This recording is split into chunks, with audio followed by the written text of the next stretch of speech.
9ാം class Kerala പാഠാവലിയിലെ പുളിമാവ് വെട്ടി എന്ന കവിതയുടെ ആശയം എളുപ്പത്തിൽ മനസ്സിലാക്കാം.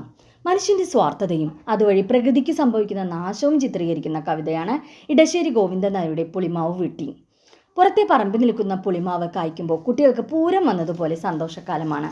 എന്നാൽ ആ മാവിനെ വെട്ടാൻ ഉടമ കൽപ്പിക്കുന്നത് കേട്ട് ഒട്ടുമാവുകൾ പോലും തളർനാക്ക് കടിച്ചാണ് നിൽക്കുന്നതെന്ന് കവി പറയുന്നു.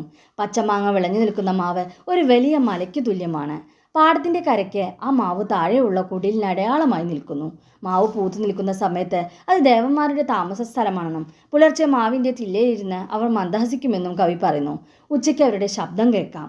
കുഞ്ഞുനാൾ മുതലേ ഈ സത്യം മനസ്സിലാക്കിയവരാണ് നാം. മാവ് മുറിച്ച് പലകയുണ്ടാക്കാൻ ഉടമയ്ക്ക് ആവേശം കൂടുമ്പോൾ അതിന് മറുപടി പറയാൻ അവകാശമില്ലാത്ത, സങ്കടപ്പെടാൻ മാത്രം കഴിയുന്ന സാധാരണ ജനങ്ങളുടെ നിസ്സഹായാവസ്ഥ ഇവിടെ കാണാം.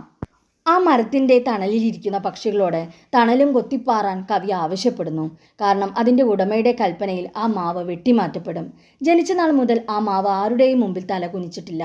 എന്നാൽ വലിയ മഴ കൊണ്ട് ആ മരത്തെ വെട്ടുമ്പോൾ ഭൂമി പോലും കുലുങ്ങുന്നു എന്ന് കവി പറയുന്നു. ഒരു മരമാണ് വെട്ടുന്നതെങ്കിൽ പോലും അത് പ്രകൃതിക്ക് നൽകുന്ന ദോഷത്തെയാണ് ഇവിടെ സൂചിപ്പിക്കുന്നത്. ഭൂമിയാകുന്ന സ്വന്തം അമ്മയുടെ മാറിൽ തീക്കനൽ വീണാലും സാരമില്ല, പണമാണ് ഏറ്റവും വലുതെന്ന് കരുതി മനുഷ്യൻ പ്രകൃതിക്ക് ദോഷം ചെയ്തുകൊണ്ടേയിരിക്കുന്നു. മാവിന് പൂങ്കുല സമ്മാനിക്കാനായി വരുന്ന പാലക്കാടൻ കാട്ടിനോട് ഒരുപാട് കാലമായിട്ടുള്ള ബന്ധുവായ മാവിനെപ്പറ്റി ചോദിക്കല്ലേ എന്നാണ് കവി പറയുന്നത്. പൂത്തിരി കത്തിച്ച പോലെ ഇനി ആ മാവിൽ മാങ്ങകൾ ഉണ്ടാവില്ല. പൂന്തേൻ കൂട്ടി സ്നേഹത്തോടെ ഊട്ടാൻ മാങ്ങകൾ ഉണ്ടാകില്ലെന്നും കവി പറയുന്നു.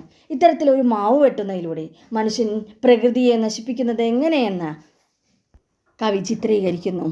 പ്രകൃതിയെ ചൂഷണം ചെയ്യുന്ന മനുഷ്യൻ്റെ നിലപാടിനെ രൂക്ഷമായി വിമർശിക്കുന്നു ഈ കവിത.